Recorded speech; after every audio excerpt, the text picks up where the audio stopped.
Capítulo 23. Mientras caminaba lentamente en dirección al castillo, Harry notaba cómo se le iba pasando el efecto de Félix Felicis.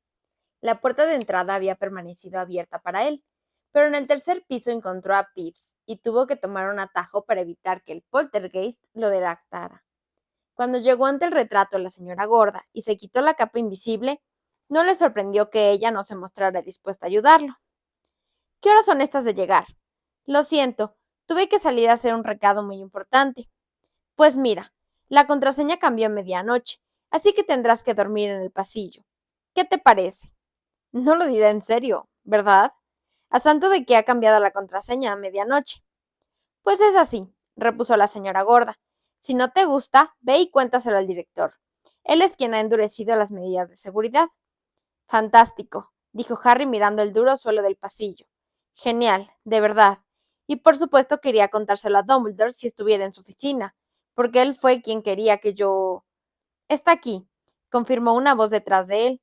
El profesor Dumbledore regresó al colegio hace aproximadamente una hora. Nick, casi decapitado, se deslizaba hacia Harry mientras la cabeza le bamboleaba sobre la gorguera, como de costumbre. Lo sé por el varón sanguinario, que lo vio llegar, añadió. Según me dijo, parecía de buen humor, aunque un poco cansado. ¿Dónde está? Preguntó Harry con el corazón acelerado. Pues gimiendo y haciendo ruido de cadenas en la torre de astronomía. Es su pasatiempo favorito.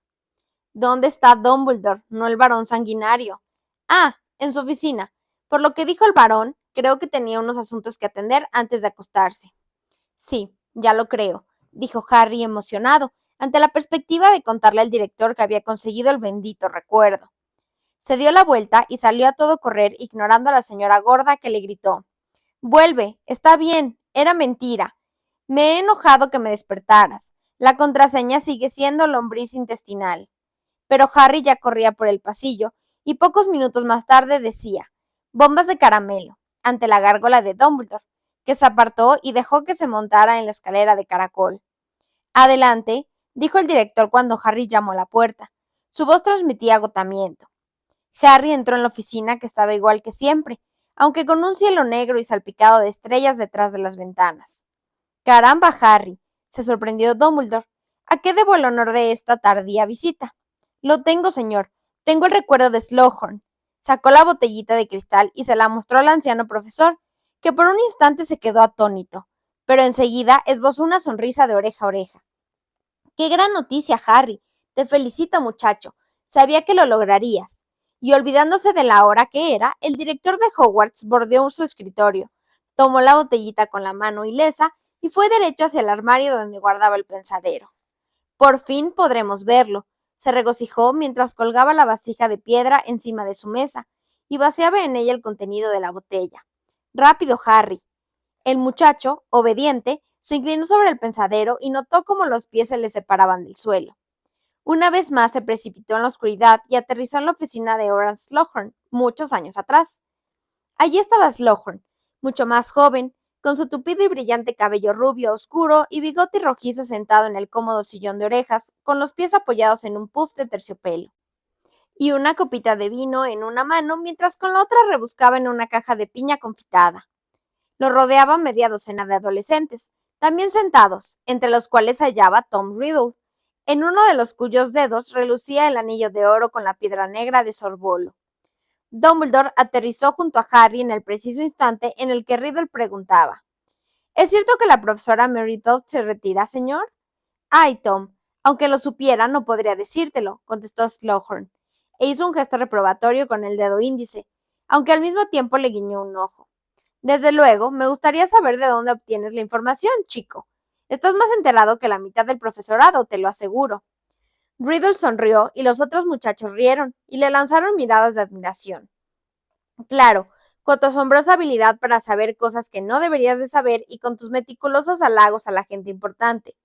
Por cierto, gracias por la piña. Has acertado, es mi golosina favorita. Varios alumnos rieron disimuladamente. No me extrañaría nada que dentro de 20 años fueras ministro de magia. O más bien 15, si sigues enviándome piña. Tengo excelentes contactos en el ministerio. Tom Riddle se limitó a sonreír de nuevo, mientras sus compañeros reían otra vez. Pese a que Riddle no era el mayor del grupo, Harry se fijó en que los demás lo miraban como si fuera el líder. No creo que sirva para la política, señor, dijo cuando las risitas cesaron. Para empezar, no tengo los orígenes adecuados. Un par de muchachos se lanzaron miradas de complicidad. Al parecer daban por sentado, o al menos creían, que el cabecilla de su grupo tenía unos antepasados famosos, y por eso interpretaban las palabras de Riddle como un chiste. No digas tonterías, dijo Slughorn con brío. Está más claro que el agua que procedes de una estirpe de magos decente. De lo contrario, no tendrías esas habilidades. No, Tom, tú llegarás lejos, y nunca me he equivocado con ningún alumno. El pequeño reloj dorado que había encima de la mesa dio las 11, y el profesor se giró para mirarlo. Madre mía, ¿ya es tan tarde? Será mejor que se marchen, chicos, o tendremos problemas. Lestrange, si no me entregas tu redacción mañana, no me quedará más remedio que castigarte. Y lo mismo te digo a ti, Avery. Los muchachos salieron uno a uno de la habitación. Slughorn se levantó con dificultad del sillón y llevó su copa, ya vacía, a la mesa. Entonces notó que algo se movía detrás de él y se giró. Riddle seguía allí plantado. Date prisa, Tom. No conviene que te sorprendan levantado a estas horas, porque, además, eres prefecto. Quería preguntarle una cosa, señor. Pregunta lo que quieras, muchacho. Pregunta. ¿Sabe usted algo acerca de los Horcruxes, señor? Slughorn lo miró con fijeza mientras distraídamente acariciaba con sus gruesos dedos del pie la copa del vino. Es para su trabajo de defensa contra las artes oscuras, ¿no? Pero Harry advirtió que Slughorn sabía muy bien que aquella cuestión no tenía nada que ver con un trabajo escolar. No exactamente, señor, respondió Riddle. Encontré ese término mientras leía y no lo entendí del todo. Sí, claro. Es que no creo que sea sencillo hallar en Hogwarts ningún libro que ofrezca detalles sobre los Horcruxes, Tom. Eso es magia muy, pero que muy obscura, explicó Slughorn. Pero estoy seguro de que usted sabe todo lo que hay que saber de ellos, ¿verdad, señor? Sin ninguna duda, un mago como usted... Disculpe, si no puede contarme nada, es evidente que... En fin, estaba convencido de que si alguien podía hablarme de ellos, ese era usted, y por eso se me ocurrió preguntárselo. Harry se admiró de la habilidad de Riddle. Él titubeó, el tono despreocupado, el prudente halago, todo en la dosis adecuada. Harry tenía la suficiente experiencia en sonsacar información a sujetos reacios para reconocer a un maestro en acción. Además, Riddle daba mucha importancia a la información que pretendía obtener. Quizá llevará semanas preparando ese momento. Bueno, murmuró Slughorn sin dirigirle la mirada y jugueteando con el lazo de la caja de piña confitada. No va a pasar nada si te doy una idea general, desde luego, solo para que entiendas el significado de esa palabra. Horcrux es la palabra que designa un objeto en el que una persona ha escondido parte de su alma. Sí, pero no acabo de entender bien el proceso, señor, insistió Riddle. Aunque controlaba rigurosamente su voz, Harry se dio cuenta de que estaba emocionado. Pues mira, divides tu alma y escondes una parte de ella en un objeto externo a tu cuerpo. De ese modo, aunque tu cuerpo sea atacado o destruido, no puedes morir porque parte de tu alma sigue en este mundo ilesa. Pero, como es lógico, una existencia así... El rostro de Slughorn se contrajo, y Harry recordó una palabra que había oído casi 2 años atrás. Fui arrancado del cuerpo, quedé convertido en algo que era menos que espíritu, menos que el más sutil de los fantasmas, y sin embargo seguía vivo. Pocos lo desearían, Tom, muy pocos. Sería preferible la muerte. Pero Riddle no quedó satisfecho. Su expresión era de avidez. Ya no podía seguir ocultando sus vehementes ansias. ¿Qué hay que hacer para dividir el alma? Verás, dijo Slughorn incómodo. Has de tener en cuenta que el alma debe permanecer intacta y entera. Dividirla es una violación, es algo antinatural. Sí, pero ¿cómo se hace? Mediante un acto maligno. El acto maligno por excelencia, matar. Cuando uno mata, el alma se desgarra. El mago que pretende crear un Horcrux aprovecha esa rotura y encierra la parte desgarrada. ¿La encierra? ¿Pero cómo? Hay un hechizo, pero no me preguntes cuál es porque no lo sé. Slughorn negó con la cabeza. Parecía un elefante viejo acosado por una nube de mosquitos. ¿Acaso tengo aspecto de haberlo intentado? ¿Tengo aspecto de asesino? No, señor, por supuesto que no, se apresuró a decir Riddle. Lo siento, No era mi intención ofenderlo. Descuida, no me has ofendido, repuso Slughorn con brusquedad. Es natural sentir curiosidad acerca de estas cosas. Los magos de cierta categoría siempre se han sentido atraídos por ese aspecto de la magia. Sí, señor. Pero lo que no entiendo, se lo preguntó solo por curiosidad. No veo demasiada utilidad en utilizar un Horcrux. ¿Solo se puede dividir el alma una vez? ¿No será mejor, no fortalecería más dividir el alma en más partes? Por ejemplo, si el 7 es el número mágico más poderoso, ¿no convendría? Por las barbas de Merlín, Tom, ¿7? ¿No es bastante grave matar a una persona? Además, dividir el alma una vez ya resulta pernicioso, pero fragmentarla en 7 partes... Slughorn parecía muy preocupado y contemplaba a Riddle como si nunca se hubiera fijado bien en él. Harry comprendió que el profesor lamentaba haber entablado aquella conversación. Claro que todo esto, masculló, es puramente hipotético, ¿no? Puramente teórico. Sí, señor, por supuesto, dijo Riddle con presteza. Pero, de cualquier modo, Tom, no le digas a nadie que te lo he contado. O mejor dicho, lo que hemos hablado, a nadie le gustaría saber que hemos estado charlando sobre Horcruxes. Mira, es un tema prohibido en Hogwarts. Dumbledore es muy estricto con ese punto. No diré ni una palabra, señor, le aseguró Riddle y se fue. Harry alcanzó a verle el rostro donde se reflejaba la misma exaltada felicidad que el día que se enteró de que era un mago.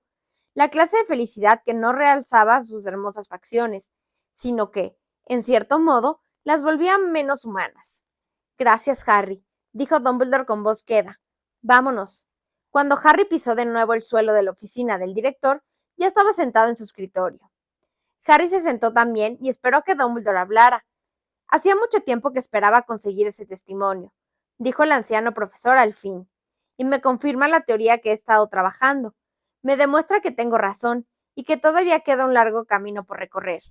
De pronto, Harry se fijó en que todos los antiguos directores y directoras, cuyos retratos colgaban de las paredes, estaban despiertos y escuchaban con interés su conversación. Incluso un mago corpulento de nariz colorada había sacado una trompetilla. Bien, Harry, prosiguió Dumbledore, estoy convencido de que comprendes la importancia de lo que acabamos de oír. Cuando Tom Riddle tenía aproximadamente la misma edad que tú, ahora, intentó por todos los medios averiguar cómo podía alcanzar la inmortalidad. ¿Y usted cree que lo consiguió, señor? Hizo un Horcrux, y por eso no murió cuando me atacó a mí. Quizá tenía un Horcrux escondido en algún sitio, o una parte de su alma estaba a salvo. Una parte, o más. Ya has oído a Voldemort. Lo que en realidad quería de Horas era su opinión acerca de qué podría pasarle al mago que creara más de un Horcrux. O qué podía pasarle a un mago tan decidido a evitar la muerte que no le importara matar muchas veces y desgarrar repetidamente su alma para almacenarla en varios Horcruxes que luego escondería. Era evidente que esa información no la encontraría en los libros, que yo sepa, y que Voldemort supiera, estoy seguro. Hasta ese momento, lo máximo que un mago había logrado era dividir su propia alma en dos. Dumbledore hizo una breve pausa, puso en orden su pensamiento y añadió: Hace 4 años recibí lo que consideré una prueba definitiva de que Voldemort había dividido su alma. ¿Dónde? ¿Cómo? Me la diste tú, Harry, contestó el anciano. El diario era la prueba. El diario de Riddle, el que daba instrucciones sobre cómo volver a abrir la Cámara de los Secretos. No lo entiendo, señor. Verás, aunque no vi al Riddle que salió del diario, lo que tú me describiste era un fenómeno que yo jamás había presenciado. Un simple recuerdo que actuaba y pensaba de forma autónoma. Un simple recuerdo que ponía en peligro la vida de la niña en cuyas manos había caído. No, yo estaba casi seguro de que dentro de ese libro vivía algo mucho más siniestro, un fragmento del alma. El diario era un Horcrux, y esa certeza resolvía muchas cuestiones, pero planteaba otras. Lo que más me intrigaba y alarmaba era que ese diario había sido pensado como arma, y no solo como salvaguarda. Sigo sin entenderlo, repitió Harry. Mira, el diario funcionaba como se supone que debe hacerlo un Horcrux, es decir, el fragmento del alma encerrado en su interior estaba a salvo y había contribuido a evitar la muerte de su propietario. Pero Riddle quería que ese diario se leyera y deseaba que la parte de su alma encerrada en él se trasladara al cuerpo de otra persona, que la poseyera, con el fin de poner en libertad, una vez más, al monstruo de Slytherin. Quizá no quería que se desperdiciaran los esfuerzos que había hecho, opinó Harry, y deseaba que la gente supiera que era el heredero de Slytherin, porque en ese momento él no podía demostrarlo. Sí, tienes parte de razón, admitió Dumbledore, pero ¿no te das cuenta, Harry, de que si pretendía que el diario llegara a manos de algún futuro alumno de Hogwarts por el medio que fuera, estaba siendo muy descuidado, con el valioso fragmento de su alma escondido dentro? El propósito de un Horcrux, como explicó el profesor Slughorn, es mantener una parte del ser oculta y a salvo, no dejarla tirada por ahí para que la encuentre cualquiera y arriesgarse a que la destruyan, como de hecho ocurrió. Ese fragmento de alma en particular ya no existe. Tú te encargaste de ello. La negligencia con que Voldemort trataba sus Horcrux me parecía muy sospechosa. Sugería que había creado o planeaba crear más Horcruxes y que, por ese motivo, la pérdida del primero no resultaba tan perjudicial. Yo no quería creerlo, pero era lo único que tenía sentido. 2 años más tarde, me contaste que la noche que Voldemort regresó a su cuerpo, hizo una declaración sumamente alarmante y esclarecedora a sus mortífagos. Yo, que he ido más lejos que nadie en el camino hacia la inmortalidad. Eso fue lo que dijo, según tú, más lejos que nadie. Y yo creí entender qué significaba, aunque los mortífagos no lo comprendieran. Se refería a sus Horcruxes. Horcruxes en plural. Harry, algo que supongo que no ha tenido jamás ningún otro mago. Sin embargo, encajaba. Lord Voldemort parecía haberse vuelto menos humano con el paso del tiempo, y la transformación que había experimentado solo me parecía explicable si su alma había sido mutilada hasta más allá de los límites de lo que podríamos llamar la maldad. Normal. Así que, ¿matando a otras personas ha logrado que sea imposible matarlo a él? Preguntó Harry. Si tanto le interesaba la inmortalidad, ¿por qué no hacía una piedra filosofal o robaba una? Bueno, ya sabemos que lo intentó hace 5 años, le recordó Dumbledore. Pero, a mi entender, hay varias razones por las que una piedra filosofal debía atraerlo menos que los Horcruxes. Aunque, en efecto, el elixir de la vida prolonga la existencia, debe beberse regularmente durante toda la eternidad si el sujeto pretende seguir siendo inmortal. Por lo tanto, Voldemort dependería por completo de dicho elixir. Y si éste se agotaba o se contaminaba o si le robaban la piedra filosofal, moriría igual de cualquier otro modo. A Voldemort le gustaba trabajar solo, no lo olvides. Creo que la idea de depender de algo, aunque fuera del elixir de la vida, debía de resultarle intolerable.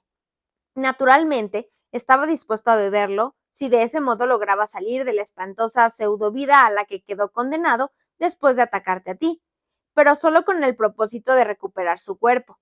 Estoy convencido de que a partir de entonces decidió seguir confiando en sus Horcruxes. Si lograba recuperar la forma humana, no necesitaría nada más. Ya era inmortal, ¿entiendes? O tan inmortal como puede llegar a ser un hombre. Pero ahora, Harry, con esta información en la mano, con el crucial recuerdo que has logrado obtener para nosotros, estamos más cerca de lo que nadie ha estado nunca de obtener el secreto para acabar con Lord Voldemort. Ya has oído lo que dijo. ¿No sería mejor? ¿No fortalecería más dividir el alma en más partes? Por ejemplo, si el 7 es el número mágico más poderoso. Si el 7 es el número mágico más poderoso. Si creo que la idea de un alma dividida en 7 partes debía de seducirlo plenamente. ¿Creó 7 Horcruxes? Dijo Harry aterrorizado, mientras varios retratos emitían ruiditos de asombro e indignación. Pero entonces podrían estar escondidos en cualquier rincón del mundo, enterrados o invisibles. Me satisface comprobar que sabes valorar la magnitud del problema, repuso el director con serenidad. Pero, antes de nada, permíteme que te corrija, Harry. No creó 7 Horcruxes, sino 6. La séptima parte de su alma, aunque mutilada, reside en su regenero cuerpo. Esa fue la parte de su ser que llevó a su existencia espectral durante sus largos años de exilio. Sin ella, Voldemort no es nada. Esa séptima parte del alma, la parte que vive en su cuerpo, es la última que cualquiera que desea matar a Voldemort debe atacar. Pero entonces, los 6 Horcruxes, dijo Harry, con cierta desesperación. ¿Qué se supone que hemos de hacer para encontrarlos?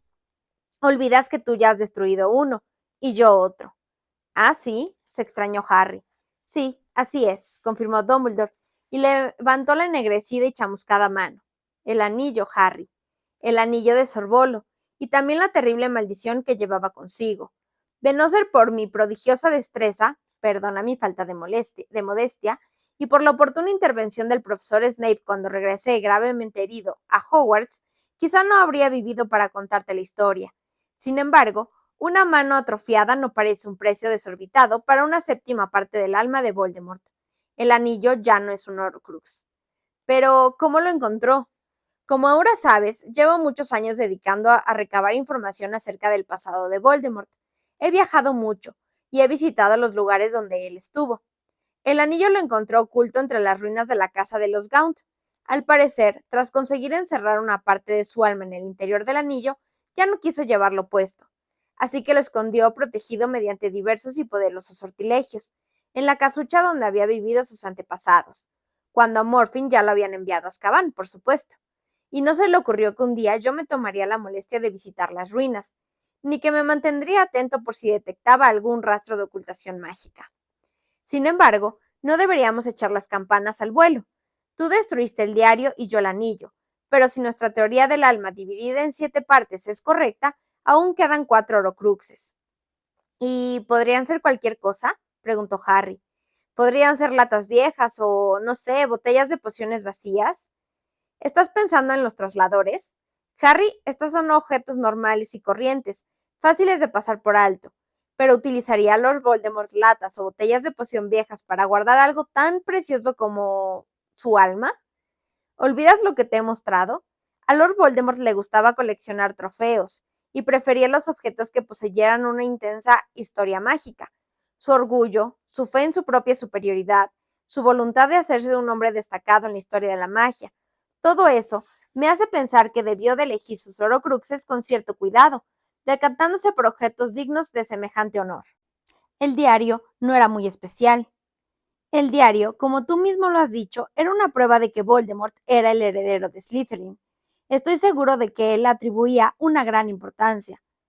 ¿Y los otros Horcruxes?, preguntó Harry. ¿Usted sabe qué son? Solo puedo hacer conjeturas, por las razones que ya he explicado. Creo que Lord Voldemort eligió los objetos que por sí mismos poseen cierto esplendor. Por lo tanto, he indagado en su pasado para ver si encontraba indicios de que algún elemento de este tipo hubiera desaparecido estando él cerca. El guardapelo, exclamó Harry. La copa de Hufflepuff. Sí, dijo Dumbledore sonriente. ¿Me apostaría a algo? La otra mano no, pero quizás un par de dedos, a que se convirtieron en los Horcruxes número 3 y 4. Los otros dos, suponiendo que una vez que Voldemort creara un total de 6, resultaran más problemáticos. Sin embargo, me atrevería a aventurar que, tras aguardar en un lugar seguro las reliquias de Hufflepuff y de Slytherin, decidió buscar otros objetos que hubieran pertenecido a Gryffindor o Ravenclaw. No me cabe duda de que las pertenencias de los 4 fundadores ejercían un poderoso atractivo para la imaginación de Voldemort. Aunque no puedo garantizar que haya encontrado algo de Ravenclaw, tengo la seguridad de que la única reliquia conocida de Gryffindor permanece a buen recaudo. Dumbledore señaló con sus renegridos dedos la pared a su espalda, donde una espada con rubíes incrustados reposaba en una urna de cristal. ¿Cree que por eso Voldemort quería regresar a Hogwarts, señor? ¿Para buscar algo que hubiera pertenecido a los otros fundadores? Eso es exactamente lo que creo, confirmó Dumbledore. Pero, por desgracia, ese convencimiento no nos permite progresar mucho, porque él abandonó el castillo sin haber podido registrarlo, o eso creo. Así pues, me veo obligado a pensar que nunca vio cumplida su ambición de recoger un objeto de cada uno de los 4 fundadores de Hogwarts. Tenía 2, eso sí. Hasta eso es posible que encontrara 3. De momento, eso es todo. Pero, aunque hubiera logrado hacerse con algo de Ravenclaw o de Gryffindor, aún quedaría un sexto Horcrux, dijo Harry contando con los dedos. A menos que consiguiera ambos, ¿no? No lo creo. Me parece saber cuál es el sexto Horcrux. ¿Qué dirías si te confieso que he sentido cierta curiosidad por el comportamiento de la serpiente Nagini? ¿La serpiente?, repitió Harry con asombro. ¿Se pueden hacer Horcruxes con animales? Bueno, no es aconsejable confiarle una parte de tu alma a algo capaz de pensar y moverse por sí mismo. Es un asunto muy arriesgado. Con todo, suponiendo que mis cálculos sean correctos, a Voldemort todavía le falta un Horcrux. Si quería reunir 6, cuando entró en la casa de tus padres con la intención de matarte. Parece que reservaba el proceso de crear Horcruxes para las muertes más importantes. La tuya, desde luego. Lo habría sido mucho. Voldemort creía matándote destruiría el peligro anunciado por la profecía, y que de ese modo él sería invencible. Estoy convencido de que pretendía crear su último Horcrux utilizando tu muerte. Como es obvio, no lo logró. Sin embargo, tras un intervalo de varios años, utilizó a Nagini para matar a un anciano mogul, y quizá entonces se le ocurrió convertir a la serpiente en su último Horcrux. Nagini subraya su relación con Slytherin, y eso relaza el halo de misterio de Lord Voldemort. Me inclino a pensar que siente más cariño por ella que por ningún otro ser. Le gusta tenerla cerca y da la impresión de que la domina asombrosamente, incluso tratándose de un hablante de Parcel. A ver, dijo Harry, hemos destruido el diario y el anillo. La copa, el guardapelo y la serpiente todavía están intactos. ¿Y usted cree que podría haber un Horcrux que perteneció a Ravenclaw o a Gryffindor? ¿No? En efecto, un resumen admirable, conciso y exacto, dijo el director inclinando la cabeza.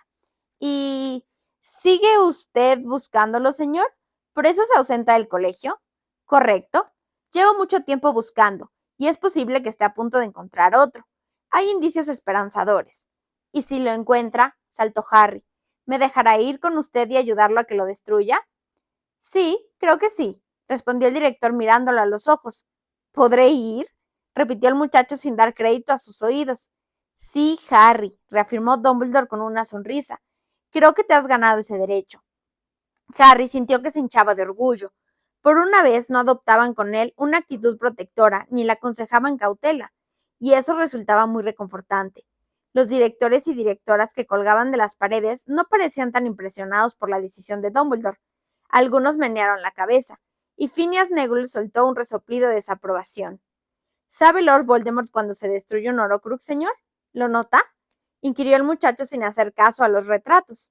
Una pregunta muy interesante, Harry. Creo que no. Creo que ahora está tan sumido en su maldad y esas indispensables partes de su alma llevan tanto tiempo separadas de él que ya no siente como nosotros. Quizá en el momento de la muerte se dé cuenta de su pérdida, pero no se enteró, por ejemplo, de que el diario había sido destruido hasta que obligó a Lucius Malfoy a revelarle la verdad. Tengo entendido que cuando descubrió que el diario había sido mutilado y desprovisto de todos sus poderes, su cólera fue devastadora. Pero, ¿no fue él quien le pidió a Lucius Malfoy que introdujera el diario a Hogwarts? Sí, así es. Aunque de eso hace muchos años, cuando estaba seguro de que podía crear más Horcruxes. Además, Lucius tenía que esperar a que le dieran la orden de actuar, pero nunca la recibió porque Voldemort se esfumó poco después de entregarle el diario. No cabe duda de que creyó que Malfoy no se atrevería a hacer nada con el Horcrux, salvo guardarlo con sumo cuidado. Pero pasaron los años y Lucius dio por muerto a su autor. Lucius no sabía que era en realidad el diario, claro.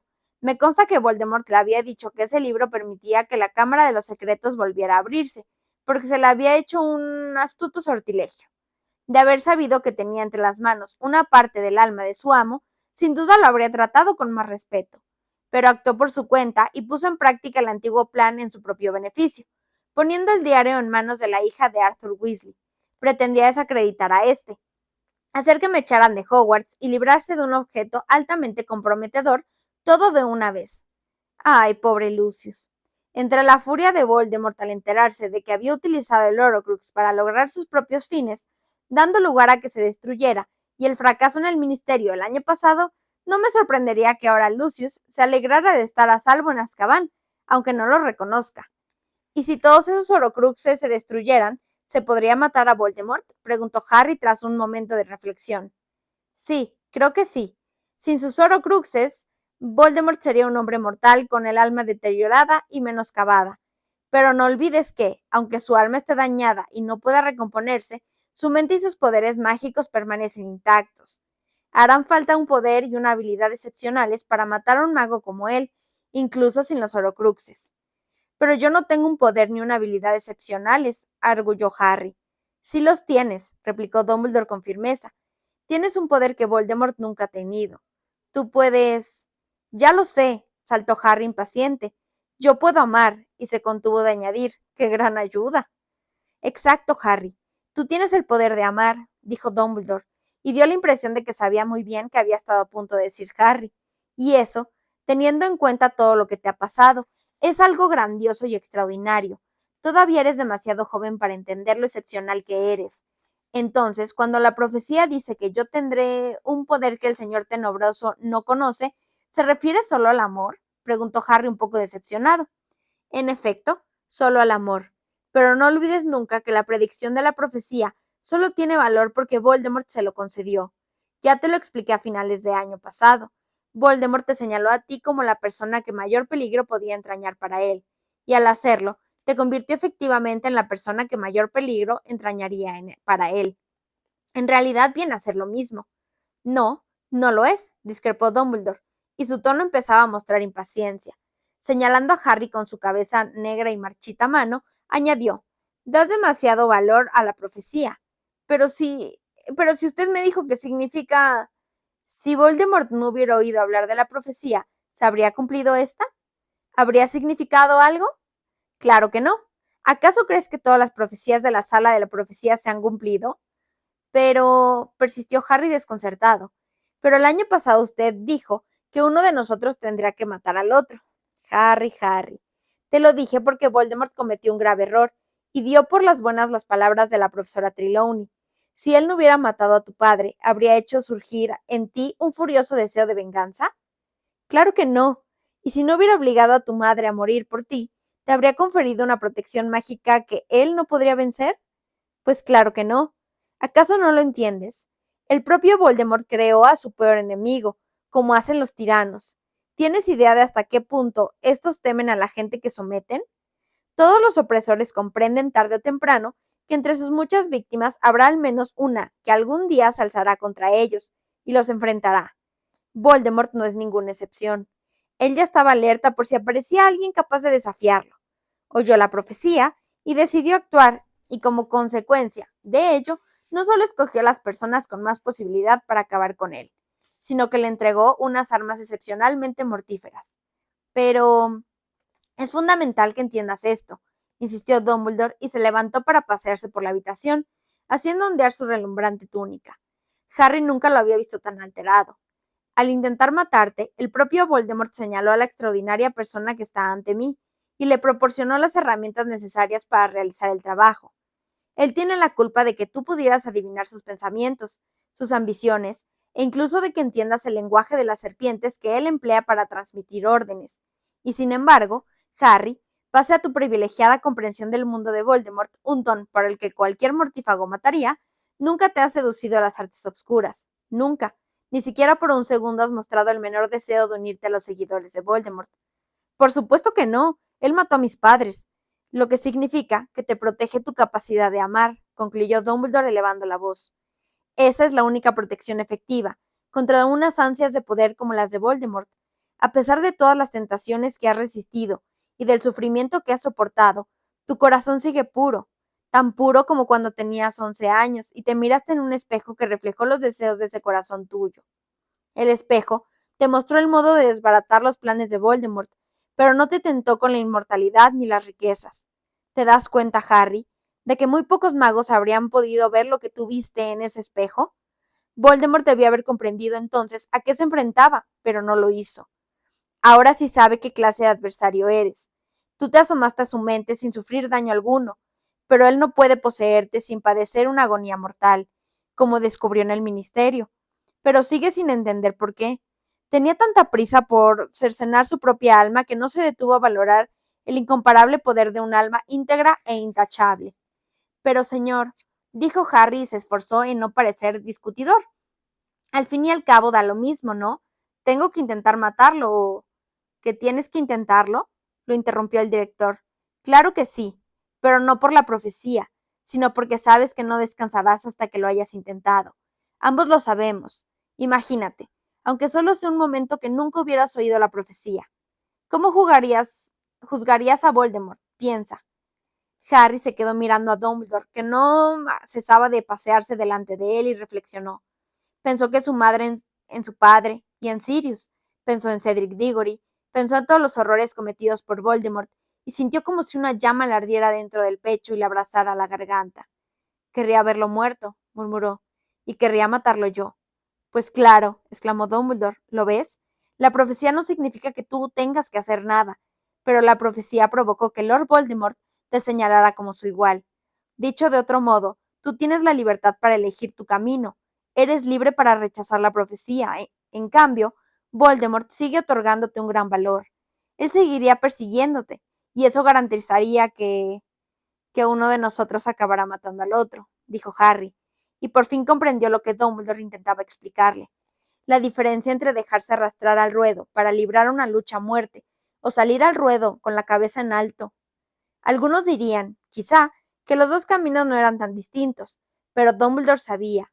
Y yo también, pensó Harry con un arrebato de fiero orgullo, y mis padres también, que la diferencia es enorme. Capítulo 24. En la clase de encantamientos de la mañana siguiente, Harry, agotado pero muy satisfecho de la última clase particular con Dumbledore, y después de hacerle el hechizo mufliato a lo que tenía más cerca, les explicó a Ron y a Hermione lo que había sucedido. Sus dos amigos se mostraron muy impresionados por la manera como le había sonsacado el recuerdo a Slughorn, y se sintieron sobrecogidos cuando les habló de los Horcruxes de Voldemort y les contó que Dumbledore había prometido llevarlo con él si encontraba otro de estos. ¡Guau! Exclamó Ron embelesado mientras agitaba distraídamente su varita, apuntando al techo sin prestar la menor atención. ¡Guau! ¿Vas a ir con Dumbledore? ¡Para destruir! ¡Guau! Ron, estás provocando nieve, le advirtió Hermione con paciencia, y le desvió la varita para que dejara de apuntar al techo, del que empezaban a caer unos gruesos y blancos copos. Lavender Brown, que tenía los ojos enrojecidos, fulminó con la mirada a Hermione desde una mesa cercana, y ésta soltó de inmediato el brazo de Ron.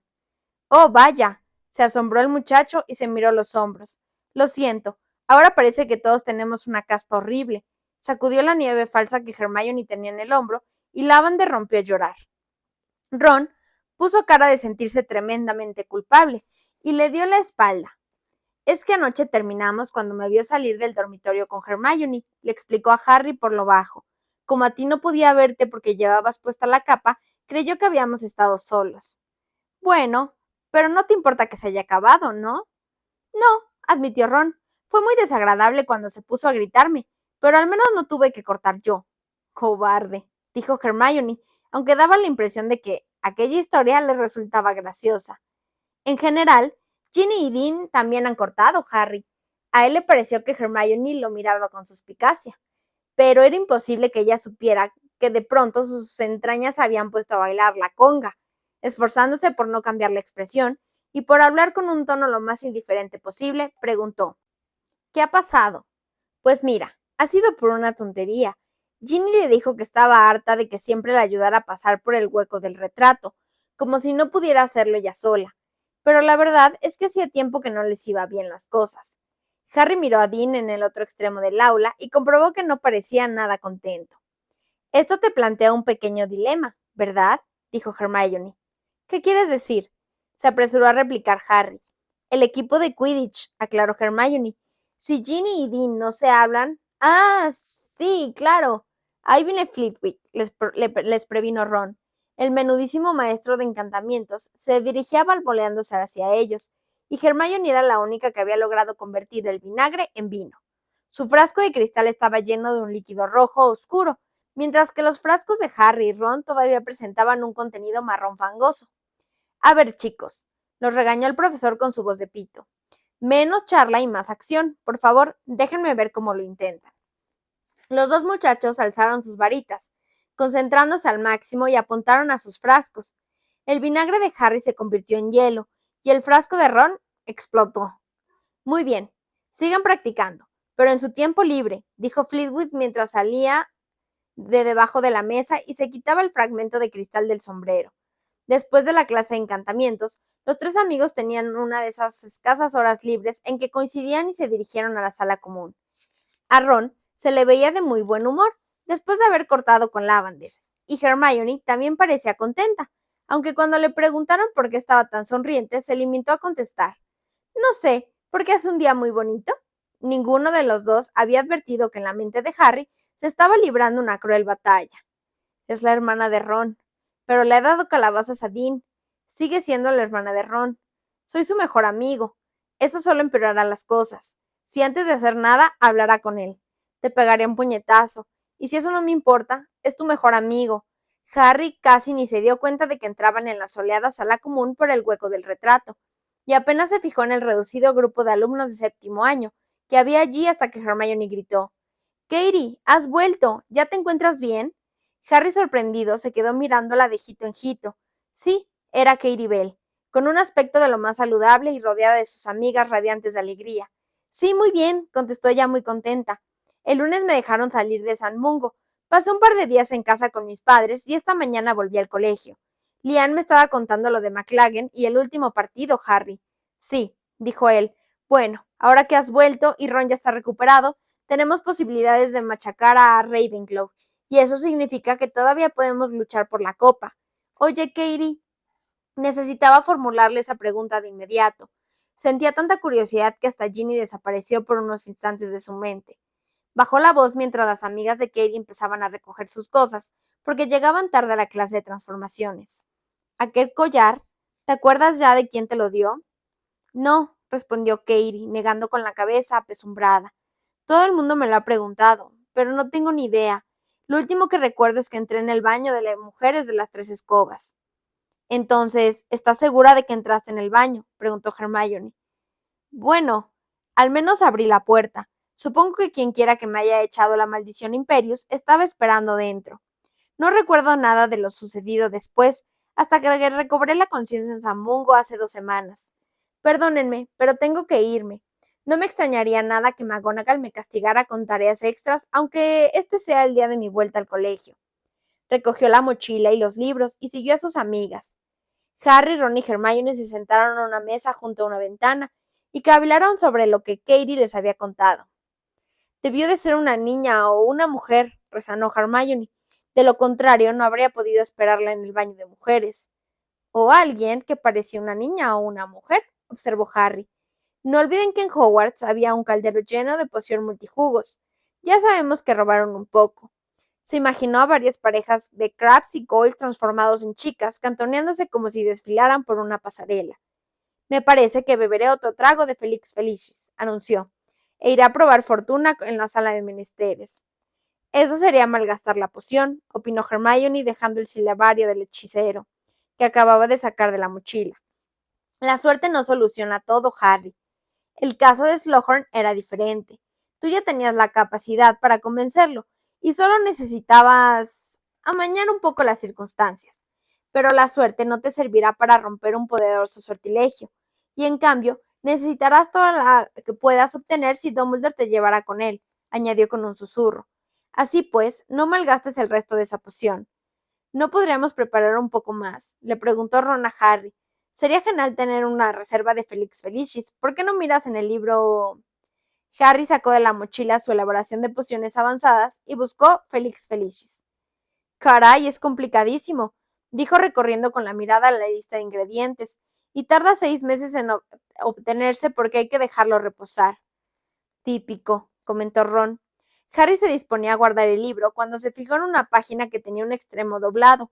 Lo abrió y vio el hechizo Sectusempra, con el comentario para enemigos, que había marcado una semana atrás. Todavía no había averiguado qué efecto tenía, sobre todo porque no quería probarlo en presencia de Hermione, porque se estaba planteando probarlo con McLaggen la próxima vez que apareciera a sus espaldas por sorpresa. Al único al que no le hizo mucha gracia enterarse del regreso de Katie Bell fue a Dean Thomas, porque ya no podría sustituirla jugando de cazador en el equipo de Quidditch. Cuando Harry se lo comunicó, el chico soportó el golpe con entereza y se limitó a gruñir y a encogerse de hombros, pero luego a Harry le pareció que Dean y Seamus murmuraban a sus espaldas furiosos. Los entrenamientos de Quidditch de las 2 semanas siguientes fueron los mejores desde que Harry era capitán. El equipo estaba tan contento de haberse librado de McLaggen y de la vuelta de Katie que volaban como nunca. Ginny no parecía nada disgustada por haber roto con Dean, sino más bien todo lo contrario. Era el arma del equipo. Sus imitaciones de Ron bamboleándose delante de los postes de gol cuando la Quaffle iba a toda velocidad hacia él, o de Harry gritándole órdenes a McLaggen antes de recibir un porrazo y perder el conocimiento, hacían que todos se murieran de risa. Harry, que reía tanto como los demás, se alegraba de tener una excusa inocente para mirarla. Durante los entrenamientos se había lesionado varias veces con las Bludgers porque estaba bastante distraído. En su mente seguía librándose una batalla. Ginny o Ron. A veces pensaba que el nuevo Ron, el que había cortado con Lavender, quizá no le importaría que le pidiera a Ginny que saliera con él, pero luego recordaba la cara que su amigo había puesto el día que lo vio besándose con Dean y estaba seguro de que Ron considerara una traición imperdonable que él tomara siquiera la mano a su hermana. Sin embargo, Harry no podía evitar hablar con ella, reír con ella, volver del entrenamiento con ella. Por mucho que le remordiera la conciencia, a menudo se sorprendía pensando qué podía hacer para estar a solas con Ginny. Hubiera sido perfecto que Slughorn organizara otra de sus fiestas privadas, porque Ron no habría ido, pero por desgracia Slughorn las había descartado de momento. En un par de ocasiones se planteó pedirle ayuda a Hermione, aunque no se sentía capaz de soportar la cara de petulancia que pondría su amiga.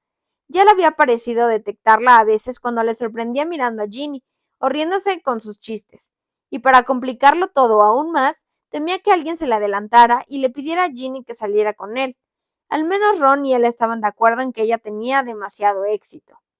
Entre una cosa y otra, la tentación de beber otro sorbo de Felix Felicis era cada vez más fuerte, ya que se trataba de un caso en que, como decía Hermione, era aconsejable amañar un poco las circunstancias. Transcurría el mes de mayo y los días eran templados y agradables. Todas las veces que Harry veía a Ginny, Ron estaba pegado a él, pero no sabía cómo hacerle comprender que lo mejor que podía pasarle era que su mejor amigo y su hermana se enamoraran, ni cómo conseguir que los dejara un rato a solas. Se acercaba el día del último partido de Quidditch y no parecía el momento más propicio para lograr ninguna de esas dos cosas. Ron siempre tenía alguna táctica que comentar con Harry y no disponía del tiempo para pensar en nada más. Pero Ron no era un caso aislado en cuanto a obsesionarse con el Quidditch. El partido entre Gryffindor y Ravenclaw había despertado una tremenda expectativa en todo el colegio, ya que con él se decidiría el campeonato. Si Gryffindor ganaba por más de 300 puntos, era mucho pedir, pero Harry nunca había visto volar mejor a su equipo. Obtendrían la copa. Si ganaban por menos, quedarían en segundo lugar detrás de Ravenclaw. Si perdían por 100 puntos, quedarían terceros detrás de Hufflepuff. Y si perdían por más, quedarían en cuarto lugar y nadie creía que Harry le dejaría olvidar jamás que había capitaneado a Gryffindor hacia su primera derrota absoluta en 2 siglos. El periodo previo a ese trascendental partido gozaba de todos los ingredientes habituales. Los miembros de las casas rivales intentaban intimidar a los jugadores de los equipos contrarios en los pasillos. Los seguidores cantaban a voz de cuello desagradables tonaditas acerca de determinados adversarios al verlos pasar, y los jugadores se pavoneaban cuando sus seguidores lo vitoreaban. Pero entre clase y clase corrían a los baños para vomitar de puro nerviosismo. Por su parte, mentalmente, Harry asociaba el resuelto del partido al éxito o fracaso a sus planes respecto a Ginny. Si ganaba por más de 300 puntos, las escenas de euforia y la animada fiesta posterior quizás resultaran tan favorables como un buen trago de Felix Felicis. En medio de todas esas expectativas, Harry no había olvidado su otra gran objetivo: averiguar qué hacía Malfoy en la sala de los menesteres. Todavía examinaba el mapa del merodeador de vez en cuando, y como casi nunca lograba localizarlo, deducía que seguía pasando mucho tiempo dentro de la sala, aunque estaba perdiendo la esperanza de lograr entrar en ella. Lo intentaba siempre que pasaba cerca, pero, por mucho que modificara la fórmula de su petición, la puerta seguía sin aparecer. Un día antes del partido, Harry bajó a cenar solo desde la sala común, pues Ron había corrido a un baño cercano para vomitar una vez más, y Hermione había ido a ver a la profesora Vector para comentarle un supuesto error cometido en su última redacción de Artimancia. Dio un rodeo como solía hacer, más por costumbre que por otra cosa, y recorrió el pasillo del 7.º piso mientras consultaba el mapa del merodeador. Como no veía a Malfoy por ningún sitio, dedujo que estaría en la sala de los menesteres. Pero de pronto descubrió un puntito: Malfoy, en un baño de hombres del piso inferior, y no estaba con Crabbe o Goyle, sino con Martos la Llorona. Harry no apartó los ojos de aquella extraña pareja, hasta que se dio de bruces contra una armadura. El estrépito lo rescató de su encimamiento y se alejó a toda prisa por si aparecía Filch. Bajó como un rayo la escalinata de mármol y recorrió el primer pasillo que encontró en el piso de abajo. Al llegar al baño, pegó la oreja en la puerta. No oyó nada, de modo que la abrió con cautela. Draco Malfoy estaba de pie de espaldas a la puerta, agarrado con ambas manos a la pila y con su rubia cabeza agachada. No llores, canturreaba Mirte la Llorona desde un cubículo. No llores, dime qué te pasa, yo puedo ayudarte. Nadie puede ayudarme, se lamentó Malfoy sacudido por partes temblores. No puedo hacerlo, no puedo, no saldrá bien, pero si no lo hago pronto, él me matará. Harry se quedó paralizado al darse cuenta de que Malfoy estaba llorando de verdad. Las lágrimas le resbalaban por el pálido rostro y caían en la sucia pila. Malfoy emitió un grito ahogado y tragó saliva. Entonces, con un brusco estremecimiento, levantó la cabeza. Se miró en el resquebrajado espejo y a sus espaldas vio a Harry mirándolo de hito en hito desde la puerta. Malfoy se dio la vuelta y lo apuntó con su varita. Harry sacó la suya rápidamente. El maleficio de Malfoy le pasó rozando e hizo pedazos una lámpara que había en la pared. Harry se lanzó hacia un lado, pensó Levicorpus y agitó la varita. Pero Malfoy bloqueó el embrujo y se preparó de nuevo para... No, no, basta, gritó Myrtle la Llorona, y su voz resonó en las paredes revestidas de azulejos. Basta, basta. Hubo un fuerte estallido y el cubo que había detrás de Harry explotó. El muchacho intentó echar la maldición de las piernas unidas, que rebotó en la pared detrás de la oreja de Malfoy, y destrozó la cisterna, a donde se había subido Myrtle, que gritó a voz en cuello. Salía agua por todas partes, y Harry resbaló al tiempo que Malfoy, con la cara contorsionada, gritaba. Crucia sectus sempra, bramó Harry desde el suelo, agitando la varita como un desforado. De la cara y el pecho de Malfoy empezó a salir sangre a chorros, como si lo hubiera cortado con una espada invisible.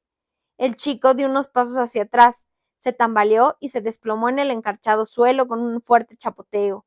La varita se le cayó de la mano derecha, flácida. No, dijo Harry con voz ahogada.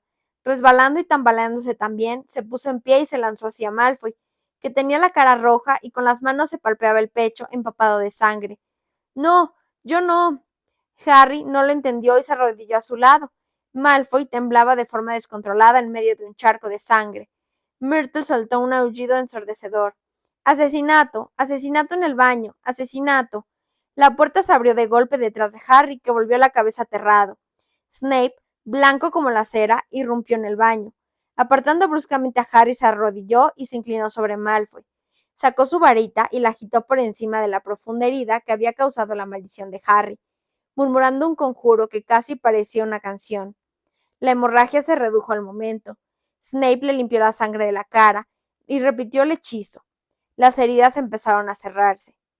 Harry contemplaba la escena horrorizado por lo que había hecho y apenas consciente de que él también estaba empapado de sangre y agua.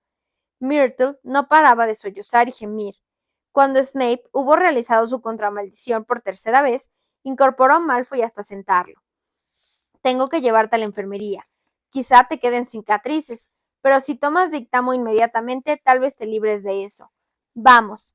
Lo ayudó a llegar hasta la puerta y se dio la vuelta para decir con voz colérica: Y tú, Potter, espérame aquí.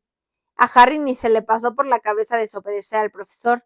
Se levantó poco a poco temblando y contempló el empapado suelo.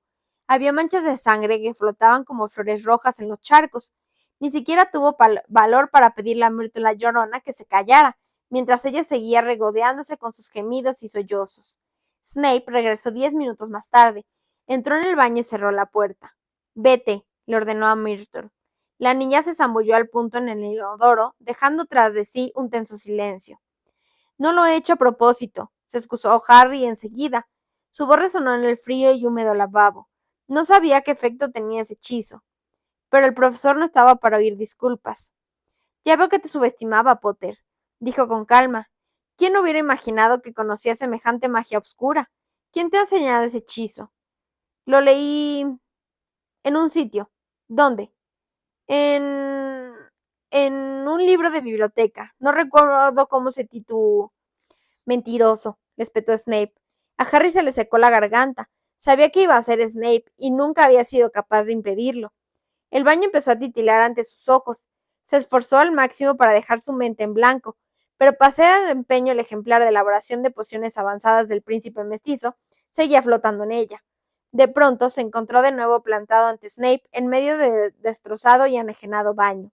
Escudriñó los negros ojos del profesor con la vana esperada de que no hubiera visto lo que él quería ocultarle. Pero tráeme tu mochila y todos tus libros de texto, ordenó Snape en voz baja. Todos, tráelos aquí, ahora mismo. No tenía sentido discutir. Harry se dio la vuelta en el acto y salió chapoteando del baño. En el pasillo echó a correr hacia la torre de Gryffindor. Se cruzó con varios estudiantes que se quedaban boquiabiertos al verlo empapado de agua y sangre, pero no contestó a ninguna de sus preguntas y pasó de largo. Estaba anonadado. Era como si de pronto su adorable mascota se hubiera vuelto peligrosísima. ¿Por qué se le había ocurrido al príncipe copiar semejante hechizo en el libro? ¿Y qué pasaría cuando lo viera Snape? ¿Le explicaría a Slughorn cómo Harry había conseguido tan buenos resultados en pociones desde el principio de año? No quería ni pensarlo. Le confiscaría o le destruiría el libro, que tantas cosas le había enseñado. El libro que se había convertido en una especie de guía para él, casi en un amigo. Harry no podía permitirlo, tenía que impedirlo como fuera. ¿Dónde has? ¿Por qué estás empapado? ¿Qué es eso? ¿Sangre? Ron, en lo alto de la escalera, lo miraba perplejo. Necesito tu libro, dijo Harry jadeando. Tu libro de pociones, dámelo rápido. Pero ¿y el del príncipe? Luego te lo explico. Ron sacó su ejemplar de la mochila y se lo dio. Harry se dirigió a toda velocidad a la sala común. Una vez allí, agarró su mochila sin hacer caso de las miradas de asombro de varios estudiantes que ya habían terminado de cenar. Salió a toda velocidad por el hueco del retrato y echó a correr por el pasillo del séptimo piso. Se detuvo desparramado junto al tapiz de los trolls. Bailarines cerró los ojos y empezó a pasearse. Necesito un sitio donde esconder mi libro. Necesito un sitio donde esconder mi libro. Necesito un sitio donde esconder mi libro.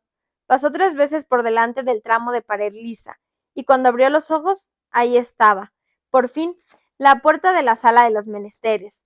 La abrió de un tirón, entró y dio un portazo. Soltó un grito de asombro. A pesar de la prisa, el pánico y el miedo a lo que le esperaba en el baño, no pudo evitar sentirse sobrecogido ante lo que veía. Se hallaba en una sala enorme del tamaño de una catedral, por cuyas altas ventanas entraban rayos de luz que iluminaban una especie de ciudad de altísimos muros, construidos con lo que probablemente eran objetos escondidos por varias generaciones de habitantes de Hogwarts. Había callejones y senderos bordeados de inestables montones de muebles rotos, quizá abandonados allí para ocultar los efectos de embrujos mal ejecutados, o tal vez guardado para los elfos domésticos, porque se habían encariñado con ellos. Miles y miles de libros, seguramente censurados, garabateados o robados. Catapultas aladas y discos voladores con colmillos, algunos de ellos con suficiente energía para permanecer precariamente suspendidos, sobre las montañas de otros objetos prohibidos, botellas desportilladas que contenían pociones solidificadas, sombreros, joyas y capas. Había también unas cosas que parecían cáscaras de huevo de dragón, botellas tapadas con corcho, cuyos contenidos todavía brillaban malvadamente, varias espadas herrubrosas y una pesada hacha manchada de sangre. Harry se metió por uno de los numerosos callejones que discurrían entre aquellos tesoros ocultos. Torció a la derecha tras pasar por delante de un enorme troll disecado. Siguió corriendo. Giró a la izquierda al llegar al armario evanescente en que Montag se había perdido el año anterior. Y al fin se detuvo junto a un gran armario con la superficie cubierta de ampolletas, como si le hubieran tirado ácido por encima.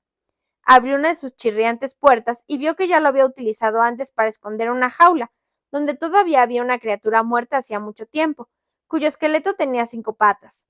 Metió el libro del príncipe mestizo detrás de la jaula y cerró la puerta de golpe. Se detuvo un momento con el corazón espantosamente desbocado y contempló el revolotijo que lo rodeaba. ¿Encontraría otra vez ese armario en medio de tantos desechos? Agarró el descarrilado busto de un mago viejo y feo, que había en lo alto de una caja. Lo puso encima del armario. Le colocó una polvorienta y vieja peluca y una diadema opaca para que luciera más, y echó a correr de nuevo, tan deprisa como pudo. Por los callejones flaqueados de cachivaches llegó a la puerta y salió del pasillo. Al cerrarla, al instante la puerta volvió a convertirse en la pared de piedra. Salió disparado hacia el baño del piso de abajo, mientras metía el ejemplar de elaboración de pociones avanzadas de Ron en su mochila. Un minuto más tarde volvía a estar frente a Snape. Sin decir nada, tendió una mano para que le entregara la mochila. Harry, jadeando y con un fuerte dolor en el pecho, lo hizo, y luego esperó. Snape extrajo uno a uno los libros y lo examinó. El último fue el de pociones. El profesor lo escudriñó atentamente y preguntó: ¿Este es tu ejemplar de elaboración de pociones avanzadas, Potter? Sí, señor. ¿Estás seguro de lo que dices, Potter? Sí, repitió Harry con firmeza.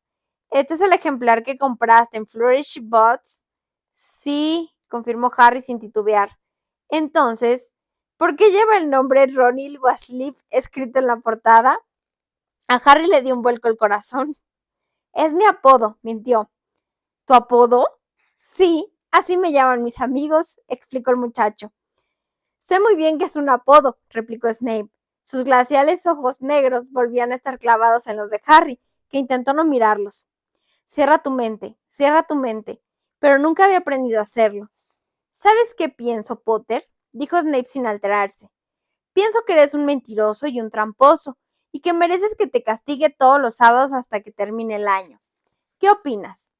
Pues que no estoy de acuerdo, señor, dijo Harry, aún esquivando la mirada del profesor. Bueno, ya veremos cómo te sientan los castigos el sábado a las 10 de la mañana, Potter, en mi oficina. Pero, señor, Harry levantó la vista desesperado. El Quidditch, el último partido de... A las 10 en punto, susurró Snape y forzó una sonrisa exhibiendo sus amarillentos dientes. Qué lástima me dan los de Gryffindor. Me temo que este año quedarán cuartos. Se fue sin decir nada, y Harry se quedó mirándose en el resquebrajado espejo. Tenía la certeza de que estaba más mareado de lo que Ron le había estado en toda su vida. ¿Qué quieres que te diga? ¿Que ya te había advertido? Dijo Hermione una hora más tarde en la sala común. Déjalo en paz, Hermione, le reprendió Ron. Harry no había ido a cenar porque no tenía ni pizca de hambre. Acababa de contarles a Ron, Hermione y Ginny lo sucedido, aunque no había ninguna necesidad porque la noticia había corrido como la pólvora. Al parecer, Myrtle la Llorona se había encargado de asomarse a todos los baños del castillo para contar la historia. Por su parte, Pansy Parkinson fue a visitar a Malfoy a la enfermería, y no perdió un minuto en empezar a vilipendiar a Harry, por el colegio entero, y en cuanto Snape explicó lo ocurrido al profesorado con pelos y señales, Harry tuvo que salir de la sala común para soportar 15 dolorosos minutos en compañía de la profesora McGonagall, quien le aseguró que podía considerarse afortunado en no haber sido expulsado del colegio, y que estaba completamente de acuerdo con la medida dispuesta por Snape, castigarlo todos los sábados hasta el final del año. Ya te dije que había algo raro en ese príncipe, le comentó Hermione, que ya no podía morderse más la lengua y tenía razón, ¿no? No, no creo que tuvieras razón, repuso Harry testarudo.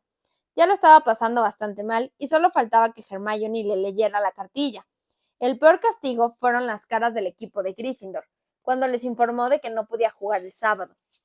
En ese momento, notó los ojos de Ginny clavados en él, pero simuló no darse cuenta porque no quería ver la decepción y el enfado reflejados en esa cara. Acababa de comunicarle que el sábado ella volvería a jugar de buscadora y que Dean se uniría de nuevo al equipo para sustituirla en el puesto de cazador. Si ganaban, quizá Ginny y Dean harían las paces a causa de la euforia posterior al partido. Esa posibilidad traspasó a Harry como un cuchillo afilado. Pero Harry, dijo Hermione, ¿cómo es posible que sigas aferrándote a ese libro después de que el hechizo... Deja de machacarme con el bendito libro, le espetó Harry. Lo único que hizo el príncipe fue copiar el hechizo. No aconsejaba a nadie que lo utilizara. Que sepamos, solo escribió una nota a algo que usaron contra él. No puedo creerlo, replicó Hermione. Te estás justificando. No estoy justificando lo que hice. Me gustaría no haberlo hecho. Y no solo porque ahora tengo un montón de castigos por delante. Sabes muy bien que yo no habría empleado un hechizo como ese, ni siquiera contra Malfoy. Pero no puedes culpar al príncipe porque él no escribió. Prueba esto, es fenomenal. Esas anotaciones eran para su uso personal. Él no las divulgaba, ¿de acuerdo? ¿Insinúas que vas a recuperar? Preguntó Hermione. ¿El libro? Pues claro. Mira, sin el príncipe nunca habría ganado el Felix Felicis, nunca habría podido salvar a Ron de morir envenenado, y nunca te habrías labrado una forma de gran elaborador de pociones que no te mereces, replicó Hermione con rencor. Basta ya, Hermione, terció Ginny, y Harry, asombrado, agradecido, levantó la vista. Por lo que cuenta Harry, parece que Malfoy intenta echarle una maldición imperdonable. Deberías alegrarte de que él tuviera un as bajo la manga. Vaya, pues claro que me alegro de que no le echaran una maldición, replicó Hermione dolida. Pero tampoco puedes decir que ese sectus sempra sea beneficioso, Ginny. Mira cómo lo está pagando ahora. Y creo que por culpa de ese incidente se han reducido las posibilidades de que ganen el partido. Vamos, ahora no fincas que entiendes de Quidditch, le espetó Ginny. Solo conseguirás ponerte en ridículo. Harry y Ron cruzaron una mirada. Hermione y Ginny, que siempre se habían llevado bien, estaban sentadas con los brazos cruzados y la vista fija en direcciones opuestas. Ron, nervioso, observó a Harry. Sacó un libro al azar y se escondió detrás de él. Harry sabía que no se lo merecía, pero de pronto notó una inmensa alegría, aunque ninguno de ellos volvió a decir una palabra en toda la noche. Sin embargo, no duró mucho su buen humor. Al día siguiente tuvo que soportar las burlas de los alumnos de Slytherin, por no mencionar la rabia de sus compañeros de Gryffindor, a quienes no le hacía ninguna gracia que su capitán estuviera sancionado en el último partido de la temporada. Cuando llegó el sábado por la mañana, pese a los consejos de Hermione, Harry habría cambiado de buen grado todo el Felix Felicis del mundo para bajar al campo de Quidditch con Ron y Ginny y los demás. Fue muy doloroso para él separarse de la multitud de los estudiantes que salían del castillo y echaban a andar al sol, provistos de escarpelas y sombreros blandiendo banderines y bufandas, bajo los escalones de piedra que conducían a las mazmorras, y siguió su camino hasta que los lejanos sonidos de sus compañeros casi se apagaron. Consciente de que desde allí no podría oír ni un solo comentario, ni ovación, ni un aplauso. «Ah, Potter», dijo Snape cuando Harry, tras llamar a la puerta, entró en la habitación, que por desgracia le resultaba familiar, pues aunque ahora el profesor daba clases varios pisos más arriba, no había cambiado de oficina. Estaba poco iluminada como siempre, y en los estantes de las paredes seguía habiendo bichos muertos y viscosos suspendidos en pociones de colores. Amontonadas en la mesa donde se suponía que Harry tenía que sentarse, había varias cajas cubiertas de telarañas que ofrecían un aspecto nada adelantador, y él comprendió que lo esperaban unas arduas sesiones de duro, aburrido e inútil trabajo. «El señor Filch necesita que alguien revise y ordene estos viejos ficheros», dijo Snape. «Contiene los registros de otros malhechores de Hogwarts y los castigos que recibieron. Nos gustaría que copiaras de nuevo los delitos y los castigos que constan en las fechas que tiene la tinta borrada o que estén mordisqueadas por los ratones. Luego, tras ordenarlas alfabéticamente, las pondrás otra vez en las cajas. No puedes utilizar magia».